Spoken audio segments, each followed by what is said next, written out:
Welcome to Superior Drift Garage. Happy New Year. First episode of this year. We'll once again do something a little bit different. And here is what I have planned. Take a look.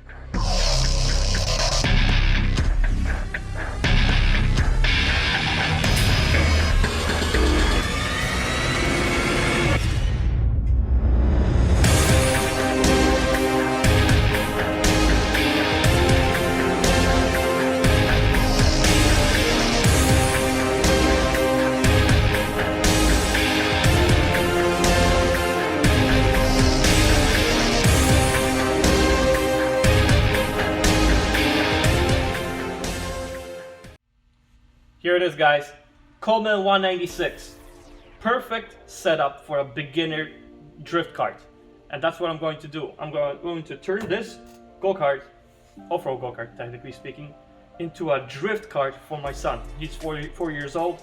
What we're going to do is put him in here so that way he can get the basic idea of drifting, of sliding. We'll install some, I'll try to find sleeves for those wheels in the back, not to ruin them. So that way he can at least keep up with me a little bit and see how I'm doing it on the drift track. Once he gets more experience, we'll tweak the engine a little bit more for more speed, more power. Of course, the first thing we have to do in order to get anything to drift really well, we're going to play with the angle kit, or we're going to adjust the angle of the steering. Rack and pinion should be easier to work with. Everything is pretty much adjustable, and we already have a cage, so even if he crashes, it's a Coleman. We'll be able to buy parts, weld things, take things off, change things around, which is perfect. So like I mentioned before, this go-kart comes with a rack and pinion steering, which is fantastic. Should be easier for us to pretty much go left to right. But as you guys can tell, we are lacking a lot of angle. This is max angle. And we have plenty of room for adjustment. So what I'm going to do, we'll move the position that this tie rod goes into. According to this protractor that I just placed on here, we are looking at about 37 degrees of angle stock, which technically speaking doesn't sound that bad.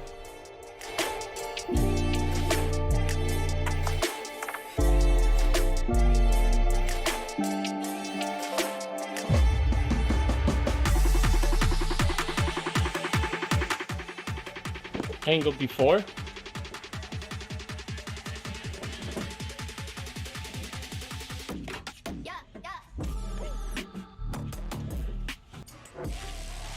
Angle after.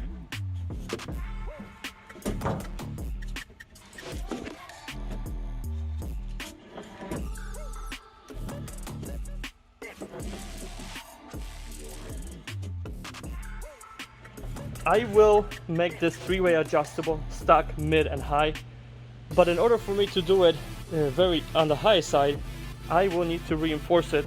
So I'll make two plates, pretty much this size. That's the original bolt size hole for the original bolt, and basically we'll have the same plates welded on top of the arms right here and right there, just to reinforce it in order for us to go like at an extreme angle. I don't want anything to snap or bend, so reinforcement will be much more appreciated in that case. Which I decided I'm gonna weld on a reinforcement plate on here, so that way we for sure know it's not gonna rip off. Just gotta make sure everything aligns and it fits nicely and perfectly in here. And pretty much I did the same thing to the other side, so that way we have stock, mid, and full blast. For drifting purposes, you usually want to run, for any kind of purposes, you usually want to run a little bit of toe out, simply so it handles better, it gets into the corner a little better. At least in my experience with the drift car, toe out is the way to go. So by judging by our plates, which I've set up that I use for my alignment on the track when we go drifting, I can say that we are looking at 44 3/8 in the back,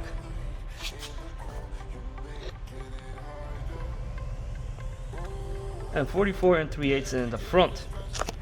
So that means we actually are straight, and we are not at all towed out, which most likely that's why it's very unstable at high speeds. So what I'm going to do is I'll just tow out a little bit, just slightly, so we have a better handling go-kart.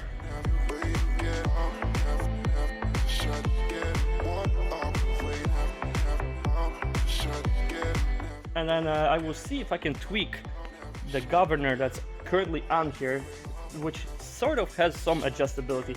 So I'm going to try to actually tweak it a little bit. Obviously we're going to have a GoPro filming from on board, which we will be able to see how fast we're going.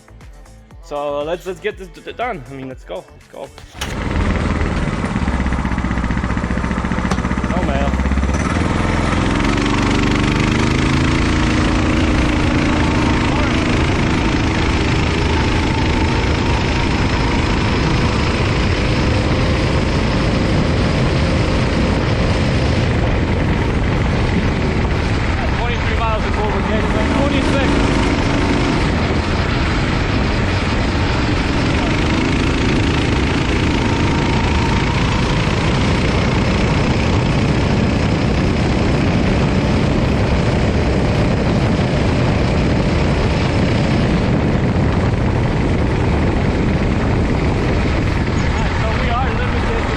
Miles an hour.